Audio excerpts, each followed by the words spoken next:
So welcome to today's webinar. Today we'll be talking about transitioning well, and this is a topic that I believe that every human being can relate with. We all go through seasons of great change, some of which come suddenly, some come more expectantly, but none of them come without leaving some kind of major impact on our life. And so I just want to delve into this topic today and just share really from my heart. And I just hope that you guys are able to get some nuggets from what I share today.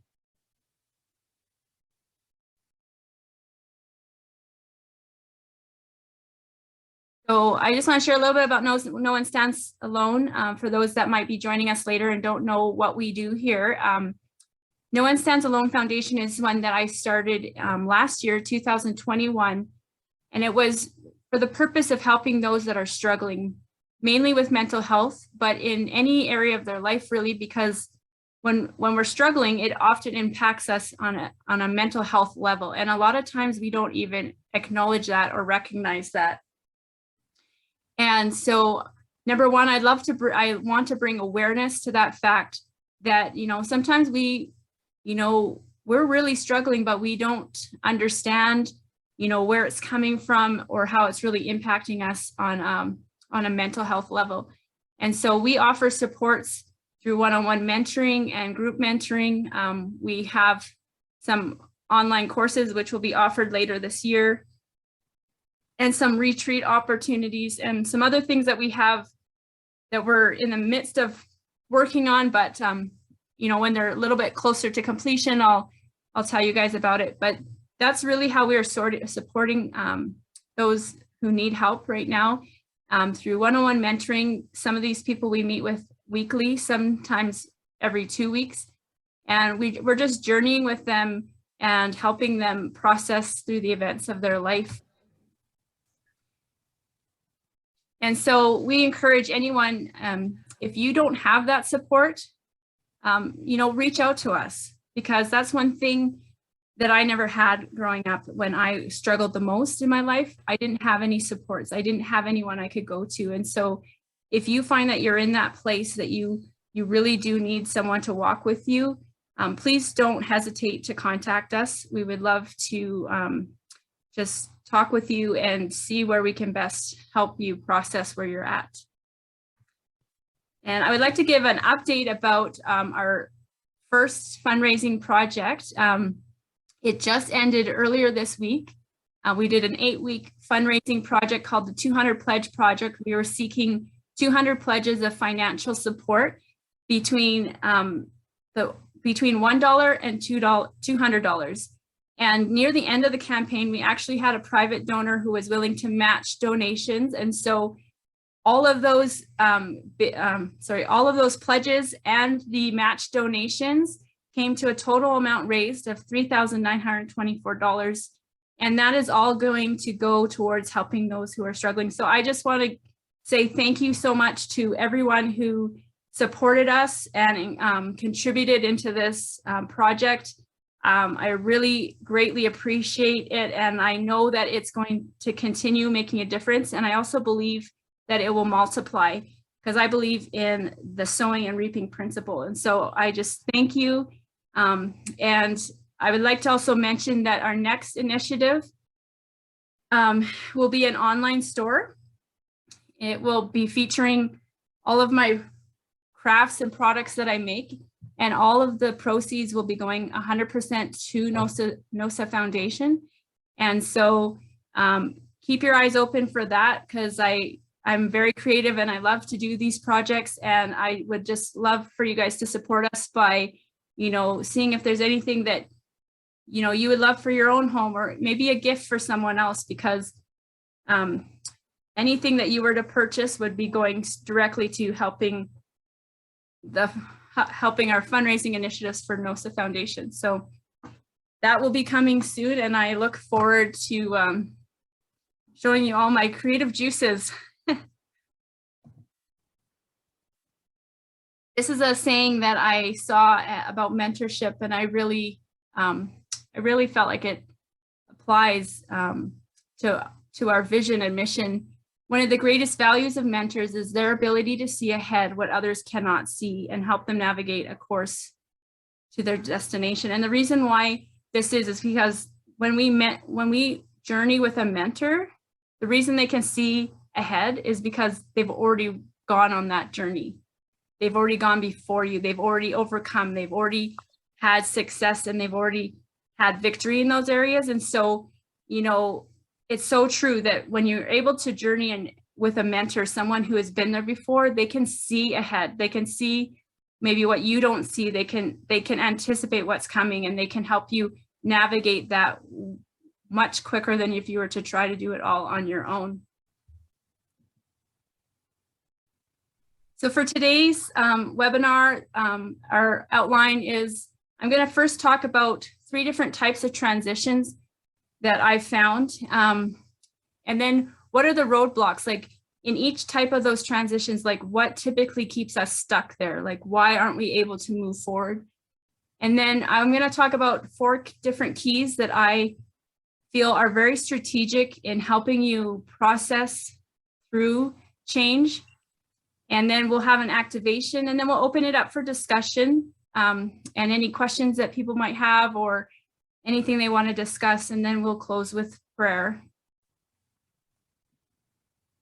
So this is the question I want to address today. How do we effectively transition through the changes in our lives? How can we move forward successfully?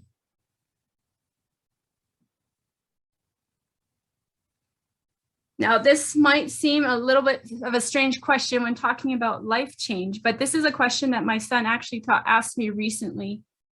I was picking him up from school and we were driving in the car, and he just randomly said to me, "Mom, which part of the seasons, like when the seasons change from like spring, summer, fall, what part of the seasons do you like best? The beginning, the middle, or the end?" I found this question very intriguing because for me, my initial answer to him was, "Oh, absolutely the beginning," right? And he was like, "What? How can it be the beginning?" And for me, it was like, I had just, like when a season change, I feel so much anticipation, right?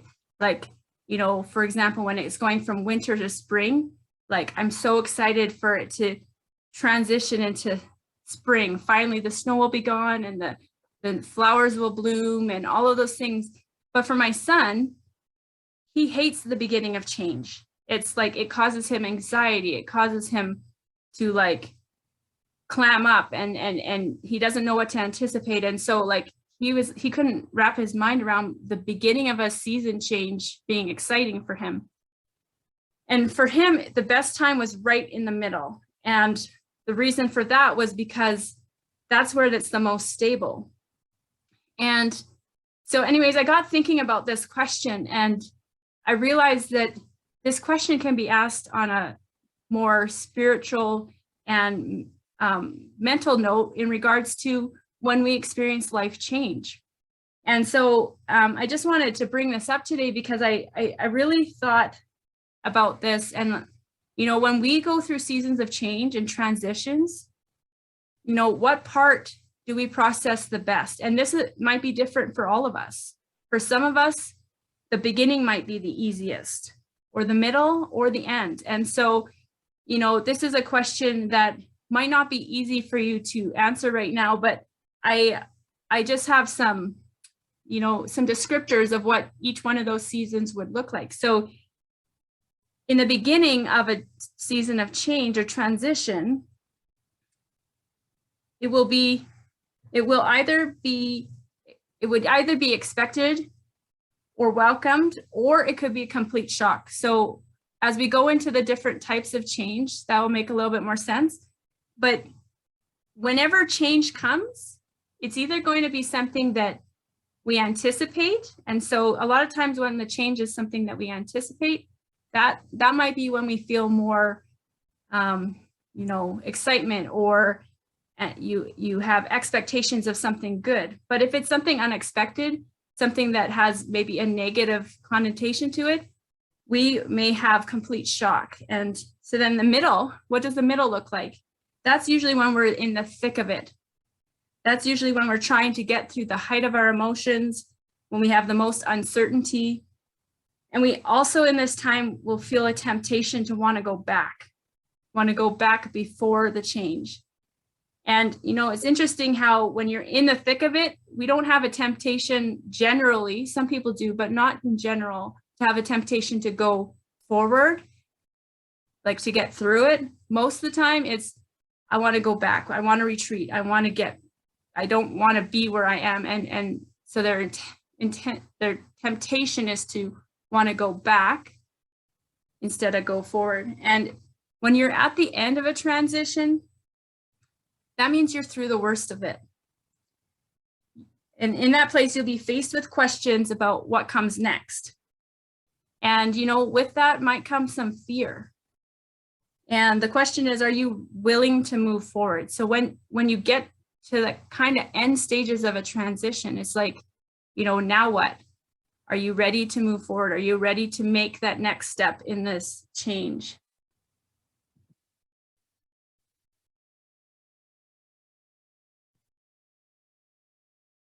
So the 3 types of transitions, the first one is natural transitions and milestones. The second one are new opportunities. And the third are unexpected losses. So in natural transitions or milestones, these would be events that I would say would be more expected. These are things you can prepare for ahead of time, and you're going to have a general sense of when they might occur. And when they do occur, what might happen. And, if we are wise, if we look ahead, we'll actually plan ahead for these events. So for example, some could be getting your first job. So, you might be at the age of 14 or 15 and you're like, okay, I need to get my first job. Well, that transition, you'll be looking ahead, you'll be thinking, okay, I need to get my resume. I need to do all these things. So it's a good transition. It's starting a new part of your life. Another one would be graduating from school or college. You've done the hard work. You've gone through all the studying and you've passed the tests, and now, you're done. You're ready to start life.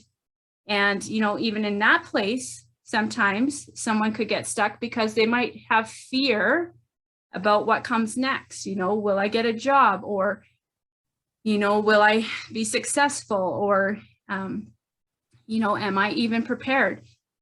Another one could be moving out on your own. If you've lived with your parents till you're 20 years old, and now it's your turn to, apply everything that you've learned and go out on your own. These are all things that you can prepare for ahead of time. Even dating, you can prepare for that by, deciding, well, what kind of person do you want to be with? You can definitely check off all the boxes that you don't want. And, so the other ones I have on the list, and these are just a few, there's many more things that could fit into this category, but, getting married or having children or even aging, these are all transitions in life that come naturally, that are predictable, that you can time it out, you can know. And these ones are often easier to handle because you can prepare for them. They're not things that just suddenly come. And so these ones typically, unless there's like trauma associated with them, typically don't cause us too much difficulty or cause us to get too stuck, because we already know these are natural things that happen. They're natural transitions, and it's just part of life. You know that, once you get married, you're going to start trying to have children, those kind of things. So when we're in those natural transitions, though, what are some things that can keep us stuck there? And so these are just a few that I put. These are the most prevalent that I personally have either experienced or the people that I've worked with, is fear. You could be afraid, like when you come out of college, you could be afraid that, you won't get that job, or a lack of experience. If you're starting out on your own and you're leaving home for the first time, you might feel insecure with the fact that, you've never had to make all of your meals. You've never had to make a budget. You've never had to do these things. So you might feel that you can't do it because you don't have the experience. And so that can make you feel stuck. And you can also have negative past experiences. So for example, with the dating one, if you've dated 4 or 5, 6, 7 people and they've all been duds, and you know, you put yourself out there and you risked, and you know, each time you were rejected or it was just not a positive experience, then you might be hesitant to try that again. And so these are some things that can hold us back from pursuing natural transitions in our life. The second type of transition are called new opportunities. These are the life events that will come unexpectedly, but if you're to pursue them, they could potentially have a positive impact on your future. Now, you know, reading the list of examples, you know, you might think the last two, how could those possibly lead to something potential in your life? Let's start at the top, actually. So the first one, promotions. Like if you have a job and you've worked hard, you've been there for 20 years, and then all of a sudden you get recognized, and it's like, you know, we're ready for you to be promoted to manager or CEO or whatever. Like that's an incredible, unexpected opportunity. And, you know, you, depending on who you are, depending on your past, depending on how you process things, that might be a positive or that might be a negative. Also, surprises. I know some people who absolutely love surprises, but unfortunately for myself, I don't. And when I think about that, like it's one thing that my husband is really not bothered, but like it irritates him. It's like he wants to surprise me all the time, but I absolutely don't like surprises because in my history, in my past experiences, surprises haven't been a good thing. They've usually been associated with pain or heartache or something that was not enjoyable. Recognition. Sometimes, you know, if we're being recognized for something, you know, it could be a really positive thing. But if we've been recognized and then we've been, you know, almost, you know, ostracized for it or bullied for it or put down because someone else recognized us, we might not want recognition in our life. And so all of these have the potential for good, but they also could have the potential to be difficult and not for us not to want to go step into these new opportunities. And so the last two, the failure and being fired or laid off. You know, when you think of new opportunities, like what does failure give us? When we fail, it offers us opportunities to learn from our experiences. It gives us, you know, the opportunity to try again, to get up and try again and not to give up. But for some people, when they experience failure, they're just like, I failed, I'm done, I'm not doing it again, right? And so they get stuck there. And being fired or laid off, a lot of times, some people, you hear, you know, oh, I got laid off and it was the worst thing. But then you hear other people, it's like, wow, I've been laid off. This is the best thing ever, because literally they were in the job for 20 years and they just felt trapped and they didn't know how to get out. And now it was like they were finally free. And so I'm sure you can see how, you know, when we experience these different kinds of transitions, depending on where we're coming from, depending on our own wounds, depending on our own perspectives of life, it will impact how we process them and move forward. So in this category, what keeps us from accepting these new opportunities? Well, we could feel like we don't want to leave our comfort zone. You know, like I said, in that job, if you've been there for 20 years, it's been stable, you know what to expect, you know what your yearly income will be, you know, so if you go out and you try something new, it's like you have no idea what the outcome will be. So you might just say, you know, I will stay in this job for the rest of my life because it's what is comfortable. It's what I know. Another reason is you want to do what is familiar. How many times do we not pursue change because we just want to have the same old, same old? And I know that's happened to me before, and I've really had to be challenged to move forward in some areas of my life. Another one is fear of what comes next. or insecurity, not feeling like you are equipped or can measure up to what comes ahead, and then feeling unprepared. Now, this is the category that I want to focus mostly on today, which is the unexpected losses. And these are the events that happen in our life unexpectedly and often suddenly. And these ones often leave like deep, lasting wounds, but also like, you know, just so much grief and so much heartache a lot of times. And some examples of this is a death of a loved one, miscarriage or infertility, an injury. Sometimes those can be fatal or life term, like, you know, you could experience broken bones or, you know, paralysis, or you lose your sight or whatever. These things can have lasting impact on you. Illness and medical diagnoses, accidents, natural disasters, divorce. These are just a couple that I can mention.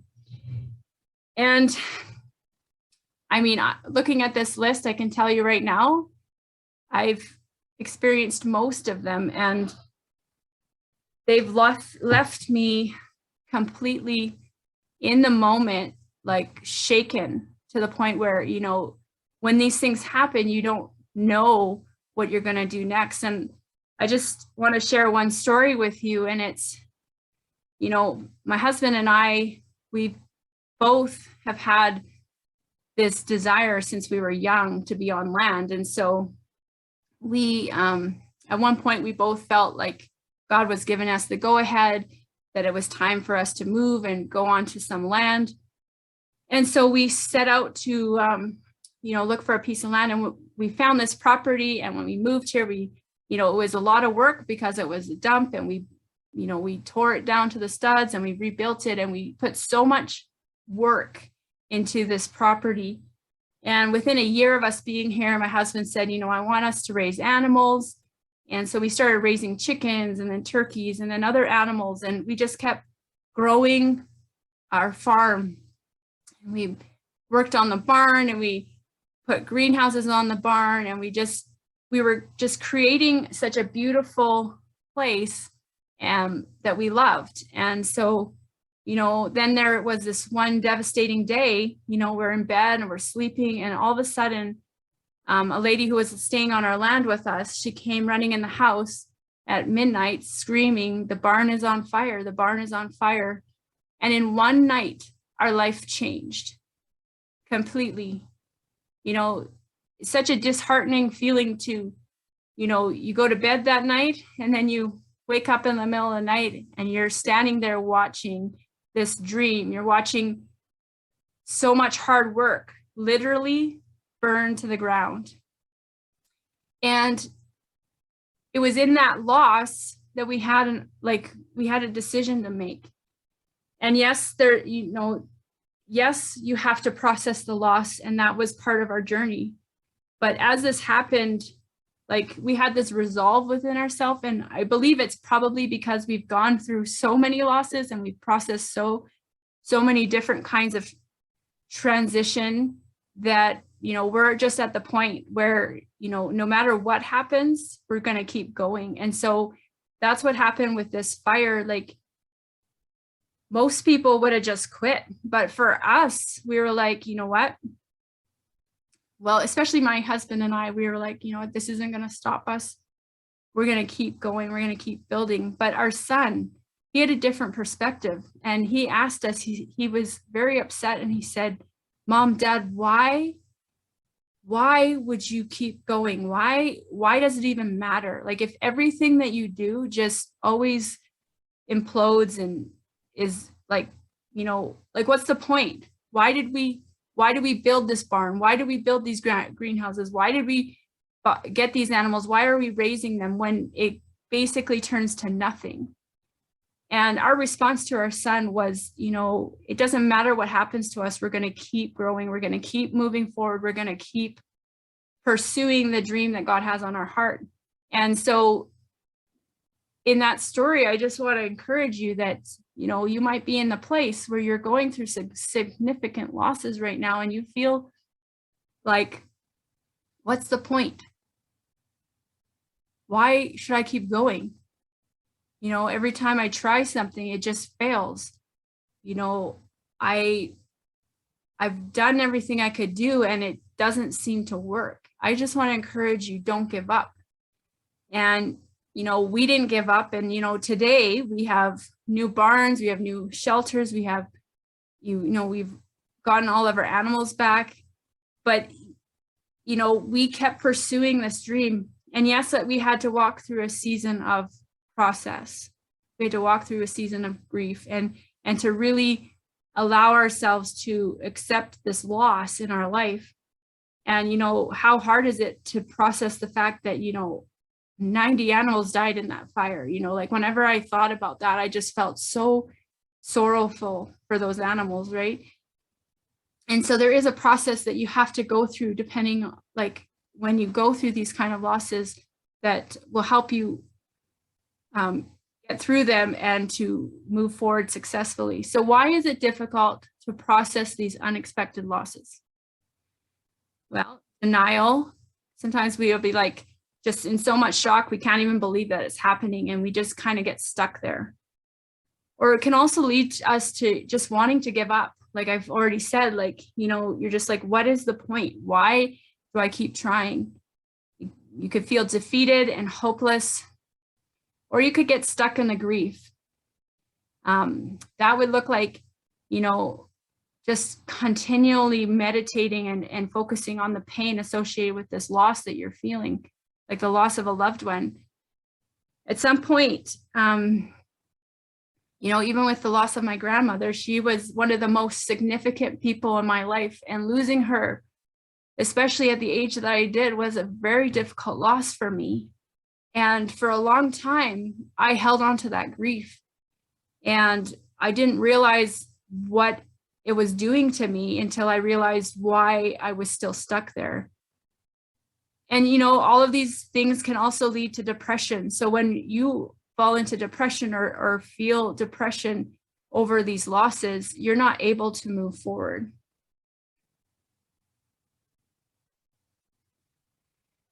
So many, many years ago, this saying was spoken to me, and I'll never forget it. And it's been a huge catalyst for me in terms of processing trauma and processing transitions in my life.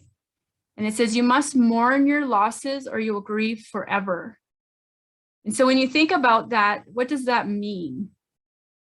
Grief are the feelings that you feel regarding your loss. So for example, when I miscarried my child, I felt such deep and unconsolable grief over that. And so the grief is actually the emotions that you feel internally about it. But what is mourning? Mourning is the expression of those feelings. So sometimes people go through life and they feel incredible amounts of grief, but they won't allow themselves to express those emotions outwardly.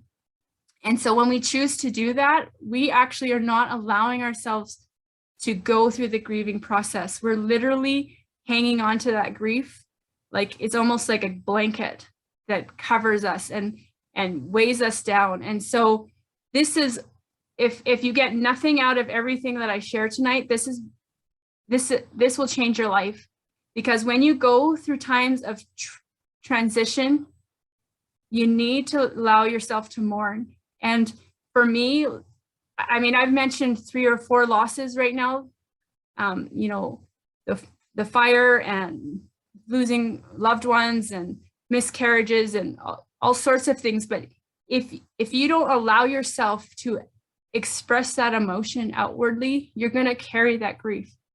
You will carry it as long as you hold on to it. And so through my processes, I've had to go through seasons of mourning. And so there will be times where, I just have to let the emotions come. I just have to weep about it. And you know what? I'm so encouraged by the word, because it says that Jesus weeps with us. we don't journey alone in this grief, because Jesus knows what we're going through. He understands the pain associated with it, and he will grieve with us. And so even in our grief and in our mourning, we're not alone. So these are the stages of grief. Some of them you might be familiar with, but a few of these aren't typically shared, because they usually say there's 5 stages of grief. Here I have about 7. So the first stage is usually you're shocked and you just deny it. You just can't believe it's happened. And by the way, these stages, you don't necessarily go through them all at the same time or in the same order. And sometimes you might flip back and forth between them depending on how you're processing it. But these are just some of the different stages of grief. The next one would be pain and guilt. So a lot of times, we'll go through a process of, even blaming ourselves and, feeling like we are the cause of what happened. There's also anger and bargaining, where we, have so much anger towards what happened, and we want to somehow, create some kind of trade-off, like, this should have happened, or this should have happened, or, if only I could have done this, or, just trying to reconcile what happened in our mind. There's also depression and reflection. Sometimes when we allow ourselves to meditate too long on the trauma or the transition, we can fall into depression. We can become anxious about our future, and we cannot move forward.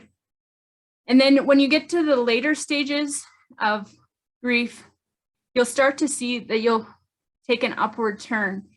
That's where you kind of like turn the corner, where you've kind of processed through, you've allowed yourself to mourn, you've gone through all the stages of, questioning and, trying to figure out, your role in it, or how it could not happen again in the future. But then you turn the corner, and that's when you start feeling a little bit better about it. And will you still have maybe some waves of grief through that time? Sure.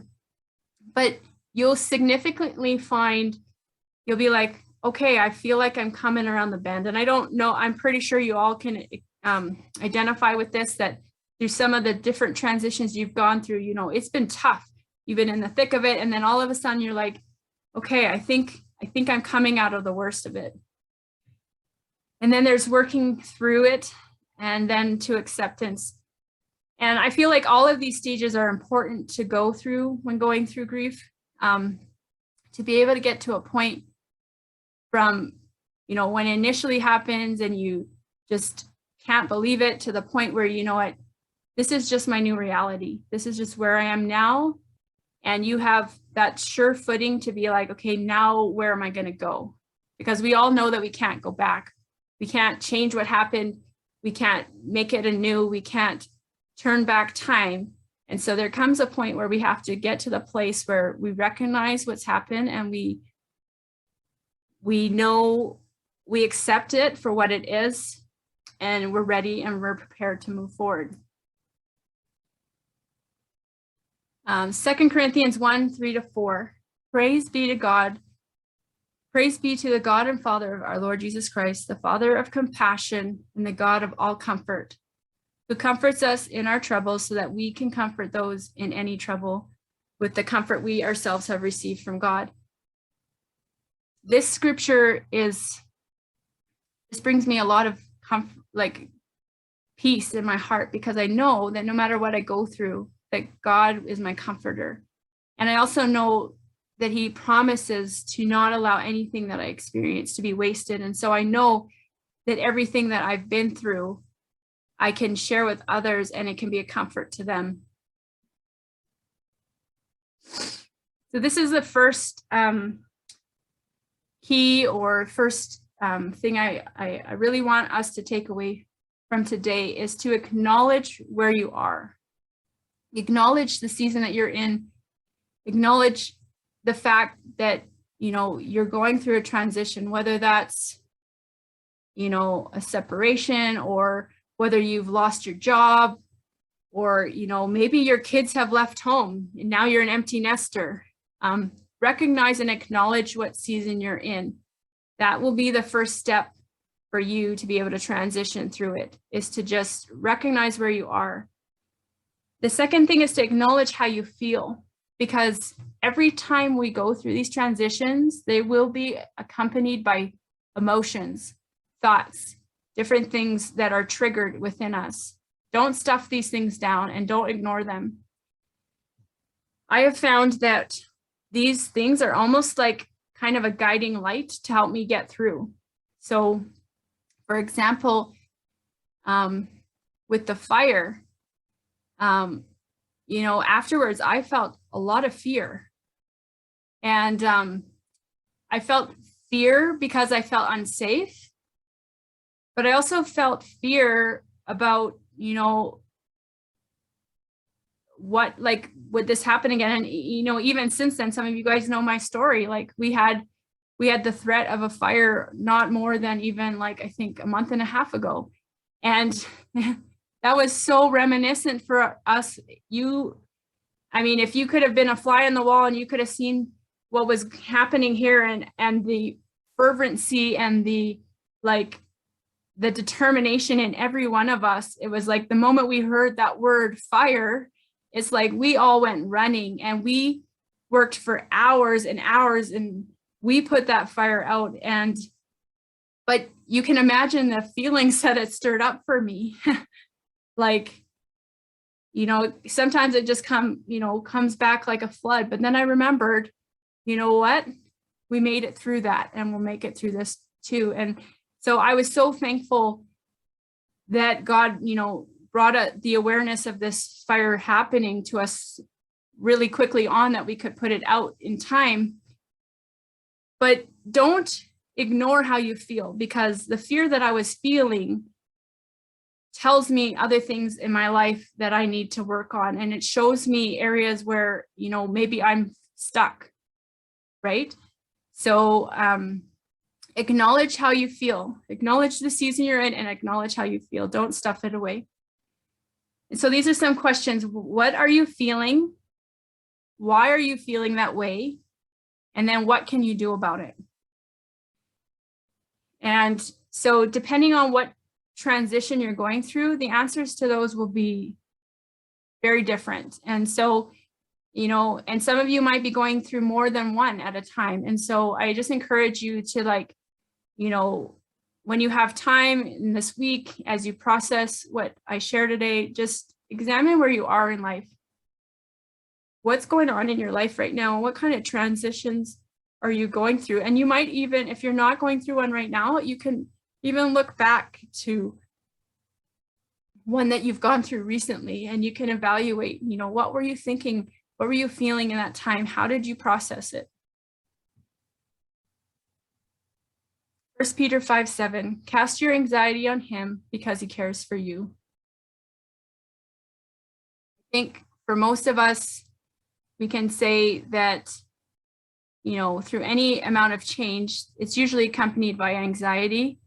And to just know that, you know, Jesus constantly tells us to not be afraid, to not be anxious, to trust him, to have courage. And so no matter what you're going through, just cast your cares on him, because he will be there and he will care for you.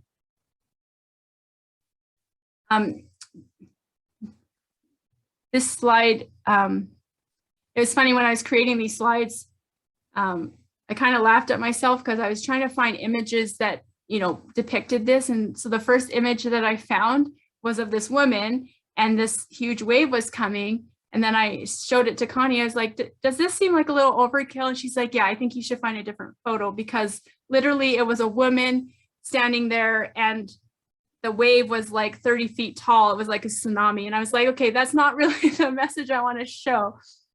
But this is important to know, is that when you're going through the grief process and you're mourning, like, it's going to come in waves. You won't feel it all at once. And sometimes you'll think, okay, I'm through the grief process. And then all of a sudden it'll be triggered by something, a scent or a song or a word someone said, or a place that you remember being at that place with that person that you lost. And all of a sudden, the feelings of grief will come back over you like a wave. And so I say it's kind of like an ocean. Each time that wave of grief comes, just let it wash over you and allow yourself to express those emotions. Because the more you do that, then those waves will come less frequently, less intense, to the point where, you'll remember that transition, you remember that loss, but it's not going to impact you in the same way because you've been able to successfully process all that grief. Lamentations 3:21-23. Yet this I call to mind, and therefore I have hope.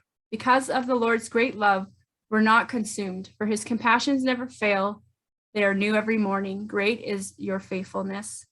I love this verse because it reminds me that no matter what I go through, tomorrow brings a new day. And even in my life right now, like I'm going through some challenges, and this brings me hope because I know that as bad as today might have been, I get to start fresh in the morning, and God's mercies are new every day. And so I just am so thankful for having God in my life, because I know that without him, I wouldn't be able to navigate all of the things that life brings us.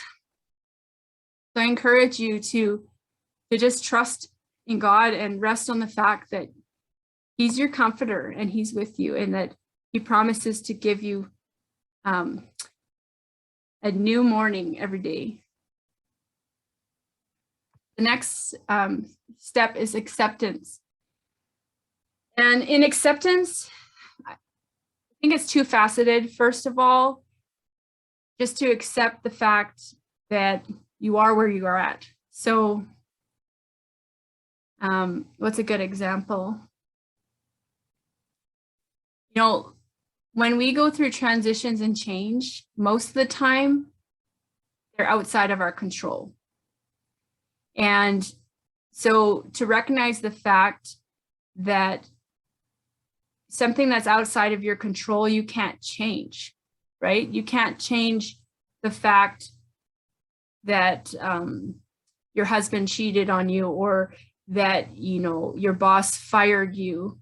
You can't change those facts. But to get to a place where you're like, that you understand, this is just where I'm at, this is just what has happened, will give you the ability to kind of, look at your circumstance with a different point of view, not as a victim, and not as someone who even feels responsible for it, but it's almost like that chart of responsibility. Like, there's things that are in your control, and those things you're responsible for, but then there's a whole lot of stuff that's outside of your control, and you can't change that. And so you can either get stuck there, or you can recognize what parts you can do about it. Like in one of the previous slides, it's like, recognize where you're at, and then what can you do about that? So, if you've just been laid off, be willing to accept the fact that you are currently jobless, but what can you do about that? You can start going and look for new jobs. You can start updating your resume. You can start, calling those that and see if they have any openings in their company. So accepting where you are and recognizing the fact that in most cases you have no control over it helps you get to that place of just accepting where you are in that particular moment. This verse has been incredible verse for me my whole life. For most of my younger years, I never felt like I had purpose. And just to know that no matter what you go through, that God declares that he has plans to prosper you and not to harm you. Like everything that you go through, none of it's wasted. And I found this to be true in my life, that no matter what came, no matter what the enemy planned for harm for me, God always showed me and showed me the good in it and turned it into something better. And so I encourage you, no matter what you're going through right now, God has plans for you to prosper you and not to harm you. And he has a future for you. And so even though you might be going through something right now that just feels so devastating, feels like you'll never recover, you can't bounce back from this one, I encourage you that, you know what, there's someone who not only knows what you're going through, not only knows that this was going to happen, but he's got a plan. He's got a bigger picture, and that he's going to use these events of your life to steer you into something better. The third point I wanted to bring up is to reevaluate. In most cases, when you go through these losses, you're going to have to reevaluate what's going to serve you in your new season. Because not everything that you had going on in your life will be beneficial or necessary where you're going. And I'll use an example. Let's say you were married and now all of a sudden you find yourself, either divorced or in the process of it. You may have done things and been the kind of person to appease someone else, to meet their needs, to, create a sense of just to please them, almost like people pleasing. But if you really evaluate, maybe those things that you were doing, you don't even like. Maybe those things that were part of your everyday life, you're like, it's actually a freeing thing to know that you actually never have to do that again. Right. And so no matter what you're going through, you're going to have to reevaluate. Look at your life and be like, like with our barn fire, it's like, I had to reevaluate, and it's like, okay, what's important? And so some things that I had placed incredible amounts of importance on, I now realize that those didn't really matter anymore. Right. Like it helps you like really focus and hone in on the things that maybe are more true to you and maybe help you get to your destiny faster. There's also things that you might have to stop doing that maybe will hinder your grieving process. So for example, maybe you're over involved in so many activities that you don't even have time to process your own loss. Right. So for a period of time, you may need to say, I can't volunteer at every Sunday church service. I can't be in the nursery. I can't be on the kids' PTA, like the parent council anymore, because you need to retreat and you need to start taking care of yourself, and you need to start processing your own grief and your own loss. So there are things that you, in your season of transition and in your season of loss, you might have to start saying no to things. You might have to start reevaluating and reprioritizing yourself and the things that are most important. Because if you don't, you will basically not process your grief, and you will stay there for a very long time. And so I encourage you to just take a look at what's currently in your life, what's on your plate, what are you processing? And, some things will be easier to process than others, but some are a little bit more life impacting, might have many, many years of history attached to them. And so it will require you to have a little bit more self-care, a little bit more just focused attention. And I would also encourage you that in this reevaluation process, think about who brings you life. What people do you need in your life at that time that are going to bring you life, that are going to encourage you, that are going to bless you? Because in that season of loss, you need to not cut them out of your life per se forever, but you might have to distance yourself from people that would be toxic, people who might continually bring up your trauma in a negative way, people that are not encouraging, people that will pull you down, or even people that will just distract you from really journeying through this process of grief.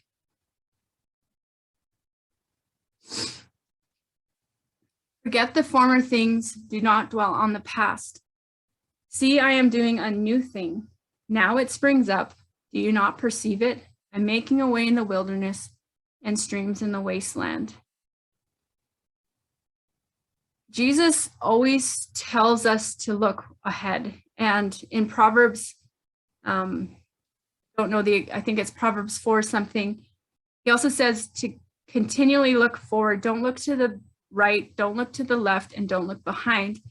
And when you think about those terms, it's like to look straight ahead means you're looking towards the future, you're looking towards something you hope for, you have your eyes ahead of you, you're not going to stumble and fall because you can see what's directly ahead of you.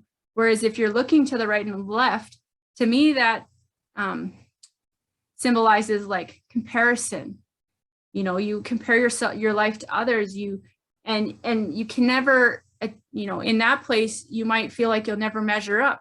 You'll never, match someone else's achievements because you were never meant to do what they do. And so, Jesus warns of us not to look to the right or the left. And why does he tell us not to look behind? Because if we're focused on the past, if we're focused on what used to be, if we're focused on back there, how can we move forward? How can we really pursue the things that God has for us? So as much as, we go through this process of healing through the grief and the loss, it's important that we also not dwell on the past, that we don't focus on that's not what's going to get us forward. And so, obviously during your times of grief, you'll remember those times, but you're not dwelling on them. That's not your main focus. And so your main focus needs to be moving forward. So even as you're grieving and you're going through this process of transition, you're looking at what's ahead. You're looking and you're even asking God, okay, you know what? I've just gone through this incredible amount of change. What do you have for me? What's next for me? Where do you want me to go? And start asking God those questions, and he will show you where he wants you to go. The last one is step into the new. All changes welcome us into new adventures. When God says, when one door shuts, God opens another.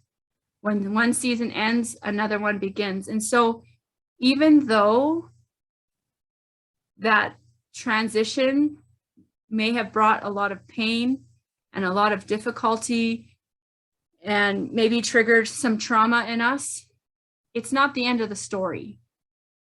And so as we exit one season, we are basically welcomed into the next as an opportunity for new adventure. And so it's a chance to continue living your life as you were created. And one thing I know, and one thing I believe, as long as I have lung or breath in my lungs, then my life means something. My life has purpose. And so I purposely in my heart try to live every day with that in mind. I'm alive today, which means my life matters. Everything I do matters. And so I live my life with purpose. And even though I'm going through difficult things right now, I still am moving forward. I'm still pursuing what is ahead. So don't let these trials, losses, and setbacks to keep you stuck. Accept the loss, release the emotions, get back up, dust yourself off, and look onward to what God has next. I can do all things through him who gives me strength. Philippians 4:13.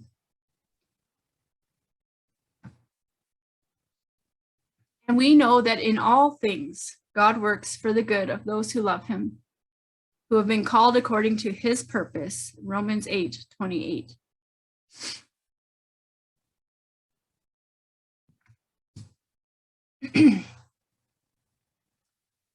So On each one of our calls, we just do a little activation.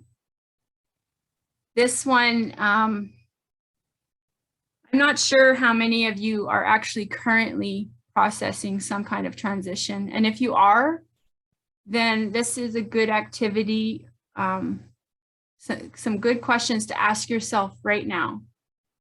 And if you aren't, if you kind of feel like you're in a good place, there's nothing really happening, I would encourage you to think back to the most recent life transition that you've gone through and answer these questions. The first one is, how has this impacted your life? So how has the transition that you are either currently going through or one that you recently went through, how has it impacted your life? What has it changed? The second question is, have you given yourself permission to grieve? And if you have, what does that look like? And if you haven't, what do you need to do to get there? Step number three, is there anything you're going to have to give up or say no to in this season to give you the opportunity to process your loss? And number 4, looking forward, are you able to see the good that God has in store for you? So we're just going to take a couple minutes here. I'm going to put some soft music on. And I just want you to, get out a piece of paper or a journal and just think about either a transition that you're going through right now or the most recent one that you just went through, and just answer these questions as best as you can.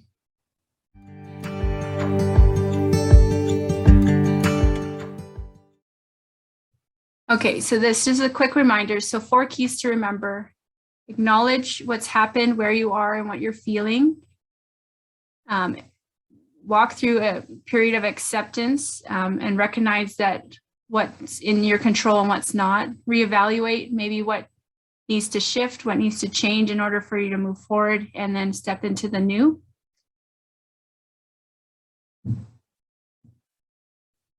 Our next upcoming webinar is in July 7th, first Thursday of every month. And next month, we'll be talking about boundaries. And this is an important subject. For over 30 years of my life, I lived with no boundaries. And I can tell you that that is not a good thing. And setting boundaries is a very difficult thing if you've never done it before. And so we'll be tackling this subject next month. I'd love for you all to join us. And if you know anyone who would benefit from just entering in a discussion about this, please invite them. And they can register at nosafoundation.com. And this is a saying that is applicable to next month, but I just really felt that it's true. The only people who get upset about you setting up boundaries are the ones who are benefiting from you having none. And so this is something that I've learned as I have been walking in the last 10 years of learning how to have boundaries and how to really honor myself. I've noticed those that really have a hard time with it are the ones that I have really been taken advantage of over many, many years. And so I'm just putting this this quote out there just to have you ponder on for the next few weeks before we meet again. And I look forward to see you all next month. If you want to get in contact with us, you can email me at info@nosafoundation.com. Or if you want to check out any other of our previous recordings or if you want to contact us to receive mentorship or any other programs we're offering, feel free to check out the website at nosafoundation.com.